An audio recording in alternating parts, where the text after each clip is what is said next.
الصلاة والسلام على سيد الأنبياء والمرسلين وعلى آله وصحبه أجمعين. إن الله وملائكته يصلون على النبي يا أيها الذين آمنوا صلوا عليه وسلموا تسليما. الصلاة والسلام عليك يا سيدي يا رسول الله وعلى آلك وأصحابك يا حبيب الله. وہ شمع اجالا جس نے کیا 40 برس تک غاروں میں، ایک روز چمکنے والی تھی سب دنیا کے درباروں میں. گر ارض و سما کی محفل میں لولا کلمہ کا شور نہ ہو، یہ رنگ نہ ہو نظاروں میں، یہ نور نہ ہو سیاروں میں. جو فلسفیوں سے حل نہ ہوا، جو نکتہ وروں سے کھل نہ سکا، وہ راز کملی والے نے بتلا دیا چند اشاروں میں. الصلاة والسلام علیک یا سیدی یا رسول اللہ وعلی آلک واصحابک یا حبیب اللہ. سب سے پہلے ہدیہ تبریک پیش کرتا ہوں جناب برادر مکرم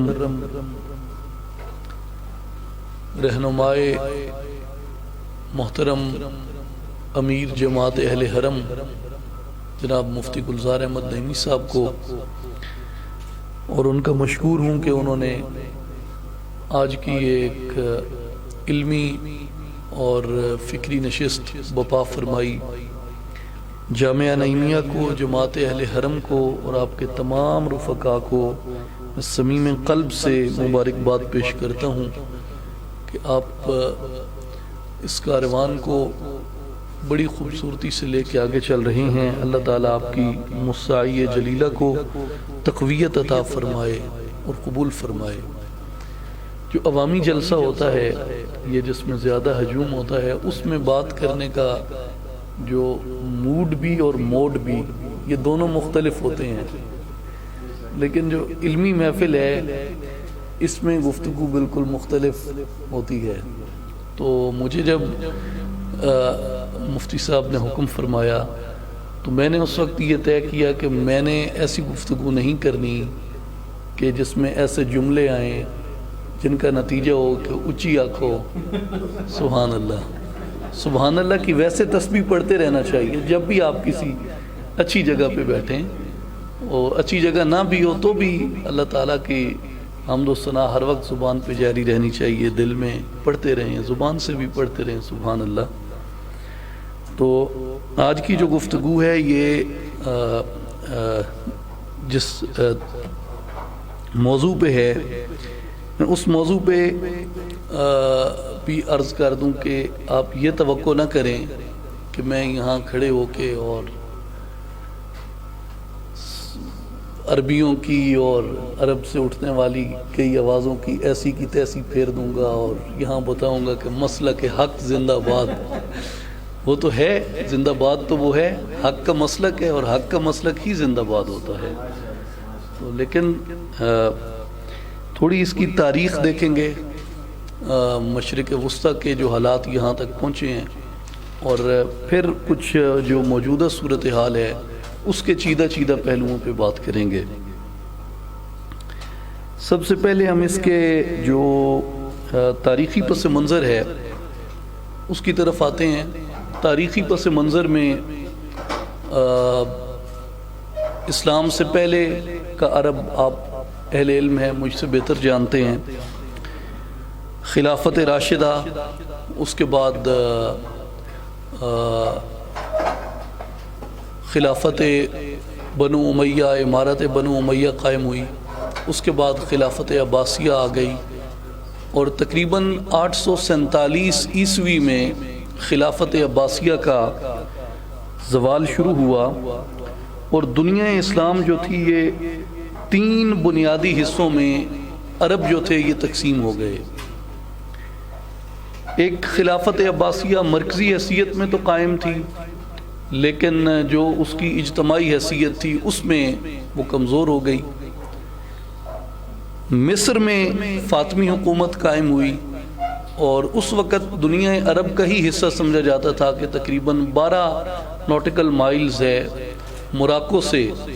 جو اسپین ہے، تو وہاں پہ خلافت اموی قائم تھی، اموی امارت قائم تھی۔ اور اس کے بعد ایک ایسا دور گزرا ہے جس میں یہ کہا جاتا ہے کہ جنگ عظیم اول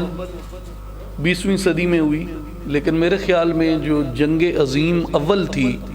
جس میں تمام اقوام یورپ کی اور مشرق کی شامل تھیں، وہ اس وقت ہوئی جس وقت اسلامی لشکروں کی سربراہی سلطان صلاح الدین ایوبی کے پاس تھی، اور پورا یورپ جو تھا وہ ایک پرچم تلے جمع تھا، اور پوری دنیا اسلام جو تھی وہ ایک پرچم تلے جمع تھی۔ اور اس وقت جو مڈل ایسٹ تھا، جس کو موجودہ نقشے میں مڈل ایسٹ کے مشرق وسطی کہتے ہیں، یہ عالمی سیاست کا سب سے بڑا محور اور سب سے بڑا مرکز تھا۔ یعنی دنیا کی تمام قابل ذکر سلطنتوں کی توجہ جو تھی وہ مڈل ایسٹ میں تھی، اور مشرق کی بھی تمام جو سلطنتیں تھیں وہ مڈل ایسٹ کے اوپر اپنی توجہ مرکوز کیے ہوئے تھیں۔ اس کے بعد بھی ایک واقعہ آتا ہے، اس کو ہم آگے ڈسکس کریں گے۔ یعنی فرانس، جرمنی، اٹلی اور کئی ممالک سے جو صلیبی دستے تھے وہ صلاح الدین ایوبی کے لشکر میں شامل ہو رہے تھے، اور یہ ایک بڑی قابل ذکر بات ہے مڈل ایسٹ کے جو نان مسلم آبادی ہے اس کے نقطہ نظر سے، کہ جہاں بھی اسلامی حکومت تھی، اسلامی حکومتوں کے خلاف یا مسلمانوں کی حکومتوں کے خلاف مڈل ایسٹ میں اسلام کے آنے کے بعد، یعنی خلافت راشدہ قائم ہونے کے بعد، کبھی بھی مڈل ایسٹ کے جو غیر مسلم آبادی ہے انہوں نے کسی بھی مسلمان کی حکومت سے بغاوت نہیں کی، بلکہ مسلمان ہی مسلمانوں کے خلاف لڑتے رہے ہیں۔ اور جو صلیبی دستے تھے ان میں چند ایک مقامی انتہا پسند پادری شامل ہوئے،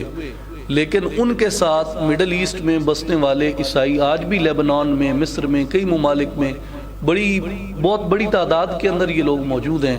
لیکن کسی بھی غیر مسلم دستے نے باضابطہ طور پہ صلیبی جنگ میں شرکت نہیں کی۔ لڑنے والے جو زیادہ تر دستے تھے وہ یورپ سے ہی آتے رہے ہیں اور یہاں پہ لڑتے رہے ہیں، اور اس کے بعد بھی جو مقامی آبادیاں ہیں ان کا اتنا زیادہ کردار اس کے اندر نہیں رہا، فتنہ انگیزی کے اندر، شر کے اندر، لڑنے کے اندر، سلطنتیں جوڑنے اور بنانے کے اندر، اور خاص طور پہ خلافت راشدہ کے زمانے میں بھی جو رومی تھے اور باقی لوگ جو تھے وہ چاہتے تھے کہ جو مقامی عیسائی آبادیاں ہیں وہ ہمارا ساتھ دیں، لیکن عدل کا، انصاف کا ایسا نظام تھا کہ جو مقامی عیسائی تھے انہوں نے کبھی بھی یورپین عیسائیوں کا ساتھ نہیں دیا مسلمانوں کے خلاف لڑنے کے لیے۔ پھر صلاح الدین ایوبی کے بعد ایوبی سلطنت قائم ہوئی، اور اس کے بعد جو ہے وہ دو مزید سلطنتیں ابھری ہیں، یعنی ایوبی سلطنت کے ساتھ، جن کا مڈل ایسٹ کے اقتدار میں کسی نہ کسی طرح شیئر رہا ہے۔ ان میں ایک مملوک سلطنت تھی، مملوک جو ہیں وہ آپ کے علم میں ہے پاک و ہند میں بھی رہے ہیں، یعنی یہ چند ترکی غلام تھے جنہوں نے ہندوستان میں اپنی سلطنت قائم کی تھی، اور جو مملوک ایجپٹ کے اندر بنیادی طور پہ ابھرے تھے، لیکن مڈل ایسٹ کے کئی حصوں پہ ان کی حکومتیں قائم ہوئیں۔ یہ بھی آپ کہہ سکتے ہیں جسے خاندان غلامہ ہم اپنی اردو تاریخ کے اندر لکھتے ہیں، یعنی یہ غلاموں کی ڈائنسٹی تھی، اور بعض غلام تھے جنہوں نے اپنی صلاحیت سے، اپنی قابلیت سے آزادی حاصل کی اور سلطنتوں کی بنیاد رکھی۔ تو اس کے بعد جو ہے وہ مملوکوں کے بعد سلجوق تھے، جو اٹھے تو ترک علاقوں سے تھے، لیکن مڈل ایسٹ کے بھی بہت سے علاقوں کے اوپر سلجوقوں کی جو حکومت ہے وہ قائم ہوئی۔ اور اس کے بعد آپ دیکھتے ہیں تاریخی پس منظر میں کہ منگولوں نے مڈل ایسٹ کے بہت سے حصوں کے اوپر قبضہ کیا، خاص طور پہ جو خلافت عباسیہ تھی اس کا دارالخلافہ بغداد تھا، تو بغداد تک ہلاکو خان اس کے لشکر پہنچے، اور باقی بھی مڈل ایسٹ کے کئی حصوں پہ منگولوں کا قبضہ ہوا، اور منگولوں کا جو اگلا ہدف تھا بغداد کے بعد وہ القدس تھا اور حجاز تھا۔ لیکن اس سے پہلے یہ دو لوگوں کی آپ تصاویر دیکھ رہے ہیں، ایک سلطان سیف الدین قطز کی ہے، یہ بھی مملوک حکمران تھے، اور دوسری تصویر جو ہے لیفٹ سائڈ پہ یہ الملک الظاہر سلطان رکن الدین بیبرس کی ہے. یہ ایک غلام تھا اور غلام سے یہ جرنیل بنا اور جرنیل بننے کے بعد یہ سیف الدین قطز کے انتقال کے بعد مملوک سلطنت کا حکمران بنا. یہ دو لوگ تھے جنہوں نے عین جالوت بہت ایک مشہور معرکہ ہے اور میری ریکمنڈیشن ہوگی کہ آپ کو بعد میں بھی اگر اس پہ جو مواد اردو میں انگریزی میں مل سکے گوگل وغیرہ پہ بہت زیادہ تعداد میں اس پہ مواد پڑا ہے. آپ کو عین جالوت کا معرکہ ضرور مطالعہ کرنا چاہیے اگر آپ مڈل ایسٹ کے اندر دلچسپی رکھتے ہیں. اور یہ ہلاکو خان کا لشکر تھا. عین جالوت میں یہ دو جرنیل لڑ رہے تھے. ایک لشکر سیف الدین قطز کا تھا, دوسرا لشکر رکن الدین بیبرس کا تھا. اور یہ انہوں نے دونوں نے مل کے ہلاکو خان کے لشکر کو عین جالوت میں شکست دی تھی. اور یہ جو معرکہ تھا یہ 3 ستمبر 1260 عیسوی کے اندر ہوا ہے. اور یہاں پہ ہلاکو خان کے لشکر کو شکست ہوئی اور پورا لشکر کرش ہو گیا. کوئی بھی زندہ وہاں سے بچ کے واپس نہیں گیا. اور یہ کہا جاتا ہے کہ جو منگول ڈائنیسٹی تھی, منگول ڈائنیسٹی کے زوال کا سب سے بڑا موجب جو تھا وہ عین جالوت کا تھا کہ ان کی پوری جو ملٹری تھی وہ کرش ہو گئی اور اس کے بعد ان کے اندر یہ ہمت نہیں رہی, یہ طاقت نہیں رہی کہ وہ پھر دوبارہ سے کبھی ابھر سکیں. تو عین جالوت جس زمانے میں ہوا اس کے تھوڑے ہی عرصے بعد ایک طرف جو تھے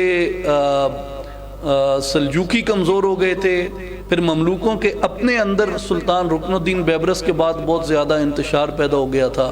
تو اس میں مڈل ایسٹ کے اندر جو ایک اور قوت ابھری ہے وہ خلافت عثمانیہ تھی. خلافت عثمانیہ جو ہے یہ 13ویں صدی عیسوی کے اختتام پہ تقریباً قائم ہوئی اور 15ویں صدی عیسوی یعنی 2 صدیوں کے اندر یہ عروج پہ پہنچ گئی. اور مڈل ایسٹ کے اندر جو زیادہ تر فتوحات کی ہیں وہ سلطان سلیم خان ان کے امیر گزرے ہیں, انہوں نے کی ہیں. اور ان کی جو زیادہ تر مڈل ایسٹ میں جنگیں ہوتی رہی ہیں, کچھ چھوٹی چھوٹی پرنسپیلٹیز تھیں ان کے ساتھ رہیں, مملوکوں کے ساتھ رہیں, کچھ مقامات پہ سلجوقوں کے ساتھ رہیں ان کی. اور اس کے علاوہ تقریباً پورا جو نارتھ افریقہ تھا جس کو عرب افریقہ کہا جاتا ہے اس کے اوپر مصر کے اندر اور باقی جو موجودہ مڈل ایسٹ ہے یعنی GCC تمام ممالک کے اندر جن میں سعودی عرب ہے, عمان ہے, کویت ہے, قطر ہے, UAE ہے, بحرین ہے, ان سب کے اوپر بھی, اور اس کے بقیہ جو دنیا عرب ہے جس میں لیبنان ہے, مصر ہے, شام ہے, عراق ہے, ان سبھی ممالک کے اوپر بھی خلافت عثمانیہ جو تھی اس کی حکومت قائم ہو گئی. یہ تھوڑی اس کی ایڈجسٹمنٹ کریں گے, یہ نقشہ پورا نہیں آ رہا.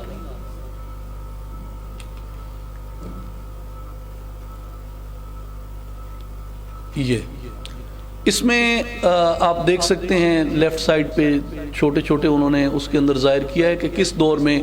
کہاں تک جو ہے وہ خلافت عباسیہ جو ہے خلافت عثمانی کہاں تک خلافت عثمانیہ پھیلتی رہی ہے. یہ پہلے جو تھی امارت کہی جاتی تھی عثمان اس کے بیٹے اور اس کے پوتے کے زمانے میں. پھر اس کے بعد انہوں نے سلطنت کا دعویٰ کیا. سلطنت کے دعوے کے بعد بھی انہوں نے خلافت کا دعویٰ تب تک نہیں کیا, یعنی 1516 عیسوی تک انہوں نے خلافت کا دعویٰ نہیں کیا. 1516 میں ہی سلطان سلیم خان نے فلسطین کے اوپر اپنا قبضہ مکمل کیا اور 1516 میں ہی انہوں نے مکۃ المکرمہ اور مدینۃ المنورہ کا کنٹرول حاصل کیا. جب یہ 3 بنیادی شہر جو تھے یعنی یروشلم, القدس شریف, مکۃ المکرمہ اور مدینہ منورہ 1516 میں جس وقت یہ عثمانیوں کے پاس آ گئے تو انہوں نے خلافت کا اعلان کیا. اور جب تک ان کی خلافت قائم رہی ہے اس کے بعد 1516 سے لے کے ویسے تو خلافت تھوڑا بعد میں 1923 میں جا کے مکمل طور پہ ختم ہوئی ہے, لیکن ان کا جو قبضہ ہے حجاز پہ وہ 1516 سے لے کے 1918 تک رہا ہے. 400 سال عثمانی خلافت قائم رہی ہے, یعنی جب تک حجاز ان کے پاس رہا ہے وہ یہاں پہ قائم رہے ہیں. اس کے بعد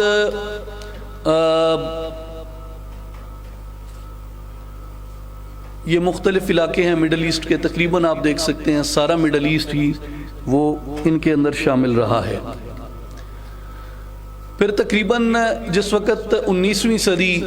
اپنے اختتام کی جانب بڑھ رہی تھی تو ایک بہت بڑا صہیونی رہنما تھا تھیوڈر ہرزل. اس نے اس موومنٹ کو شروع کیا اور فلسطین کے اندر یہودی آباد کاری کی کیمپین کا انہوں نے آغاز کیا، اور انہوں نے صہیونی ریاست کا جو منصوبہ تھا یہودیوں کا شروع سے ہمیشہ سے تھا، اس کو انہوں نے آپ یوں کہہ سکتے ہیں کہ ایک نئے نظریے کے ساتھ، نئے معاملات کے ساتھ، نئی روش کے ساتھ، نئے جوش کے ساتھ انہوں نے پیش کیا. اور جتنے بھی جو اس سوچ کے یعنی صہیونی سوچ رکھنے والے یہودیوں کے گروہ تھے وہ سارے تھیوڈر ہرزل کے گرد جمع ہوئے، اور 1897 میں ورلڈ زائنسٹ آرگنائزیشن کی جو پہلی مجلس تھی وہ بپا ہوئی، جس میں تھیوڈر ہرزل نے اپنا یہ پرچم پیش کیا. یہ جو پرچم آپ دیکھ رہے ہیں اسرائیل کا، اس کے اندر 2 لائنیں ہیں نیلے رنگ کی. یہ 2 دریاؤں کو واضح کرتی ہیں، نیل اور فرات. اور نیل اور فرات کا جو یہ حصہ جس کو اسرائیل اپنی ریاست بنانا چاہتا ہے، اس میں آپ گوگل میپ کے اوپر بھی جا کے دیکھ سکتے ہیں کہ اردن، لیبنان، شام، سعودی عرب، عراق اور مصر، وہ سارے کا سارا اس صہیونی ریاست کے حصے کے اندر شامل ہے. اور جو گریٹر اسرائیل کا ایجنڈا ہے اس میں عراق بھی ہے، سعودی عرب کا بھی بہت بڑا حصہ ہے، پورا مصر اس کے اندر آتا ہے، لیبنان اس کے اندر آتا ہے، شام اس کے اندر آتا ہے، اردن اس کے اندر آتا ہے. بہت سی جگہوں پہ وہ اپنا قبضہ اناؤنس کر چکے ہیں، اور کئی مقامات ایسے ہیں جہاں پہ ان کا انتظام مکمل ہے، صرف باضابطہ قبضہ کرنا باقی ہے. اور کئی حصے ایسے ہیں جہاں پہ ان کو معمولی ریزسٹنس کرنی پڑے گی اس کو بنانے کی خاطر. لیکن اب جتنا کام وہ کر چکے ہیں، اس وقت مڈل ایسٹ میں یہ سکت نہیں ہے کہ وہ گریٹر اسرائیل کے آئیڈیے کو پوری طرح ریزسٹ کر سکے. نہ صرف مڈل ایسٹ کے اندر سکت نہیں ہے بلکہ پوری دنیا اسلام میں یہ سکت جو ہے وہ سیاسی طور پہ، معاشی طور پہ تقریباً نہیں ہے کہ وہ اس کو چیلنج کر سکیں یا اس کے سامنے بند باندھ سکیں. فی الحال جس فلو کے ساتھ وہ سیلاب آ رہا ہے اس کے سامنے کوئی بڑا بند موجود نہیں ہے جو اس کو عملاً روکنے کی کوئی کاوش کر رہا ہو. اسی ایرا میں جس وقت صہیونی ریاست کی تحریک چل رہی تھی، اس وقت عالم اسلام کا جو آخری با اختیار خلیفہ تھا وہ عبدالحمید ثانی تھا. اور عبدالحمید ثانی کے زمانے میں تھیوڈر ہرزل جو تھے وہ استنبول بھی گئے، اور اس کے علاوہ بھی انہوں نے خلافت کے کئی علاقوں کا دورہ کیا. اور انہوں نے ان کے بارے میں ہسٹوریکلی یہ کہا جاتا ہے، جس کو جیوش سورسز بھی کنفرم کرتے ہیں اور جو آٹومن سورسز ہیں وہ بھی کنفرم کرتے ہیں کہ 150 ملین پاؤنڈ کے برابر سونا انہوں نے آفر کیا تھا خلافت کو، کیونکہ خلافت جو تھی وہ اس وقت بہت شدید معاشی بحران کا شکار تھی. اس کے اوپر قرضے تھے، اس کی کمپنیاں ختم ہو رہی تھیں، کوئی ڈیولپمنٹ نہیں ہو رہی تھی، لوگوں کے اندر بہت زیادہ افلاس اور اس طرح کی کیفیت تھی. تو انہوں نے 150 ملین پاؤنڈ کے برابر سونا اور یا رقم انہوں نے آفر کی تھی. لیکن سلطان عبدالحمید ثانی جو تھے انہوں نے یہ کہا تھا کہ اگر تم اس ساری دولت کے عوض فلسطین تو ایک الگ بات ہے، فلسطین کا 1 انچ بھی مانگو تو وہ میں تمہیں نہیں دوں گا، اس لیے کہ فلسطین میرے پاس اسلام کی امانت ہے اور میں اس پہ سودا نہیں کر سکتا. اور اس خطرے کے پیش نظر اس وقت صہیونی جو تنظیمیں تھیں ان کی مکمل خرید و فروخت زمینوں کے ضمن میں خلیفہ عبدالحمید ثانی نے فلسطین کے اندر بھی اور اس کے نواحی علاقوں میں بھی مکمل طور پہ بین کر رکھی تھی. کسی یہودی کو، کسی صہیونی تنظیم کو یہ اجازت نہیں تھی کہ وہ وہاں پہ کسی طرح کی خریداری کر سکیں. تو اس لیے جو صہیونی تھے پہلی تو انہوں نے کوشش کی کہ ہم خلافت کو اپنے ساتھ ملا لیں، اور اگر خلافت ہمارے ساتھ سودا بازی کرتی ہے تو ہم فلسطین حاصل کر لیں گے. اور باقی پتہ نہیں ان کا کیا منصوبہ تھا، لیکن کہا یہی جاتا ہے کہ ان کا خیال یہ تھا کہ وہ شاید کوئی بڑا تھریٹ اس کے لیے نہ بنے. لیکن جس وقت خلیفے نے ریزسٹنس کی یروشلم کے اوپر تو انہوں نے یہ طے کیا کہ خلافت کے خاتمے کے بغیر فلسطین کے اوپر قبضہ نہیں کیا جا سکتا. اس لیے انہوں نے پھر اس کے بعد جو اپنا فوکس تھا وہ خلافت کے خاتمے کے اوپر لگا دیا، اور ان کے نزدیک فلسطین کی راہ میں، اسرائیل کی راہ میں اگر کوئی سب سے بڑی رکاوٹ اس وقت تھی تو وہ خلافت عثمانیہ تھی۔ اس لیے انہوں نے یہ طے کیا کہ اب خلافت عثمانیہ کو ختم کیا جائے گا۔ لیکن خلافت عثمانیہ ایک طرف یورپ میں پھیلی ہوئی تھی، ایک طرف مشرق کے اندر پھیلی ہوئی تھی، تو مشرق میں جہاں ان کے پاس مڈل ایسٹ تھا وہاں مسلمانوں کی اکثریت تھی، تو وہ کوئی ایسا بڑا ہنگامہ بپا نہیں کر سکتے تھے، تو اس کے لیے انہوں نے تقریباً 20 سے 25 سال جو یورپی تصور تھا نیشنلزم کا، اس کو انہوں نے فروغ دیا پورے مڈل ایسٹ کے اندر، اور ان کو انہوں نے بتایا جی کہ آپ دنیا کی سب سے قدیم ترین تہذیب ہیں، آپ دنیا کی سب سے بڑی زبان ہیں، آپ دنیا کا سب سے رچ کلچر ہیں، آپ یہ ہیں، آپ وہ ہیں، اور آپ کو اسلامک آئیڈینٹی کی بجائے عرب آئیڈینٹی اختیار کرنی چاہیے، اور اسلامی قومیت کی بجائے جو عرب قومیت تھی اس کے اوپر انہوں نے بہت زیادہ پرچار کیا، اور یہی جو عرب نیشنلزم تھا یہ خلافت کے خاتمے کا موجب بنا، اور اس پہ ہم آگے بھی بات کریں گے۔ پھر اس کے بعد جو 1917 میں یعنی 1917 میں ایک اس کے اوپر ڈیولپمنٹ ہوئی گریٹر اسرائیل پہ، وہ بیلفور ڈیکلیریشن تھا۔ بیلفور ڈیکلیریشن جو ہے یہ برطانوی وزیر خارجہ کا یعنی سر آرتھر بیلفور کا، یہ جو لارڈ روتھ چائلڈ تھے ان کے نام یہ خط ہے، کیونکہ ابھی جنگ جاری تھی، لیکن انہوں نے اس جاری جنگ کے دوران جو صہیونی تھے ان کو یہ گارنٹی کیا کہ ہم آپ کو جنگ کے اختتام کے اوپر فلسطین پیش کریں گے، جہاں آپ اپنی گریٹر اسرائیلی ریاست جو ہے اس کو آپ قائم کر سکیں گے۔ یہ وہی زمانہ ہے جس زمانے میں علامہ اقبال یہاں پہ موجود تھے، اور عرب کے اندر جو یہ تحریکیں تھیں یہ بپا ہو رہی تھیں، اور جو میں نے پہلے عرض کیا کہ انہوں نے سب سے بڑا جو سہارا لیا وہ عرب نیشنلزم کا لیا، اور اسی عرب نیشنلزم کی بنیاد پہ شریف مکہ نے مکہ کو جو ہے وہ اس سے الگ کرنے کی ان کو یقین دہانی کرائی، حجاز کو الگ کرنے کی یقین دہانی کرائی، اور عرب اور عجم کے اندر بھی جو تنازعہ بڑا ہے وہ یورپی تصور قومیت آنے کے بعد جو عرب عجم تنازعہ ہے اس نے شدت اختیار کی ہے۔ اور علامہ اقبال رحمۃ اللہ علیہ نے اس زمانے میں کہا تھا عربوں کو مخاطب کر کے، اقبال کی ایک بڑی خوبصورت نظم ہے حرف چند با امت عربیہ۔ اگر آپ مڈل ایسٹ میں دلچسپی رکھتے ہیں تو میری گزارش ہے کہ اس کو ضرور پڑھنا چاہیے۔ اقبال کی یہ نظم دنیا عرب کے بہت سے ایسے نقطے جو ہیں ہمارے اوپر کھولتی ہے۔ اس میں علامہ اقبال رحمۃ اللہ علیہ فرماتے ہیں کہ امت بودی امم گردیدئی، بزم خدرا خود سے ہم پاشیدئی، کہ تم ایک قوم تھے لا الہ الا اللہ محمد رسول اللہ کی بنیاد پہ، لیکن تم نے عرب نیشنلزم کو اختیار کر کے اپنے آپ کو کئی قومیتوں کے اندر ٹکڑے ٹکڑے کر دیا ہے۔ اور اس میں وہ فرماتے ہیں کہ ایز افسون فرنگی بے خبر فتنہ در آستین او نگر، کہ اے عربو تم فرنگیوں کے فتنوں سے بے خبر ہو، وہ تمہارے ساتھ بغل گیر تو ہو رہا ہے لیکن تم اس کی آستین کے اندر چھپے ہوئے سانپ کو دیکھنے سے قاصر ہو۔ از فریب او اگر خواہی اما اشترانش راز حوض خود براں،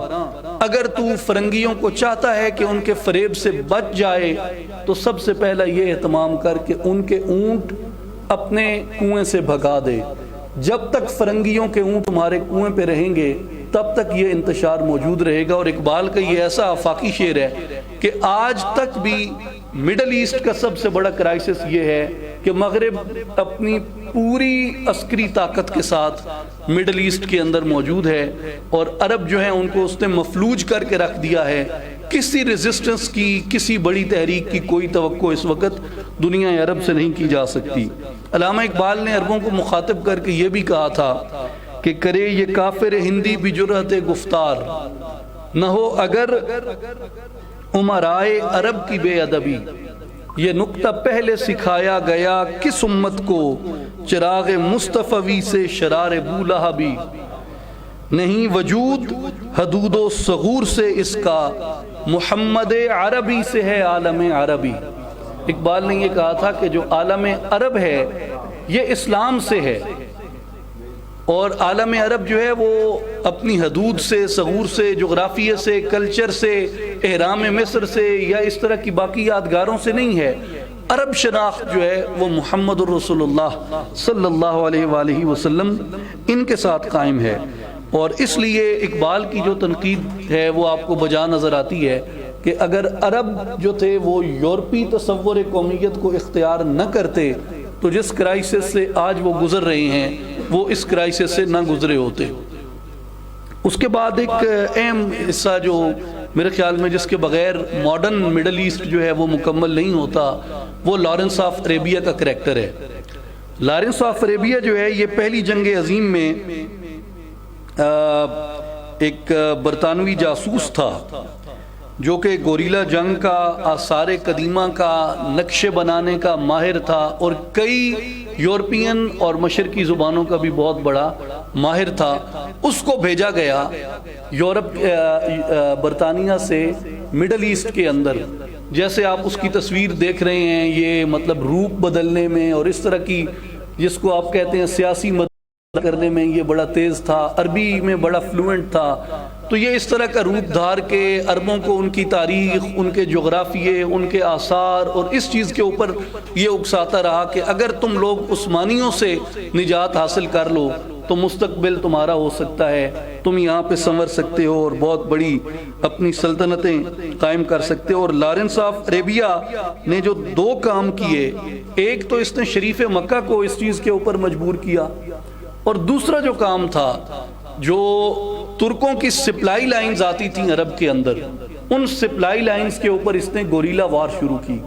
اور اس گوریلا وار کے نتیجے میں جو ترک افواج تھیں وہ جہاں جہاں مارکے ہوتے تھے، آگے ان پہ بات ہوگی، جہاں جہاں مارکے ہوتے تھے مڈل ایسٹ کے اندر وہ وہاں نہیں پہنچ پاتی تھیں، اور اس کا نتیجہ یہ ہوا کہ جو عرب علاقے تھے وہ ترکوں کے ہاتھ سے ایک ایک کر کے نکلتے چلے گئے۔ اس کے بعد جو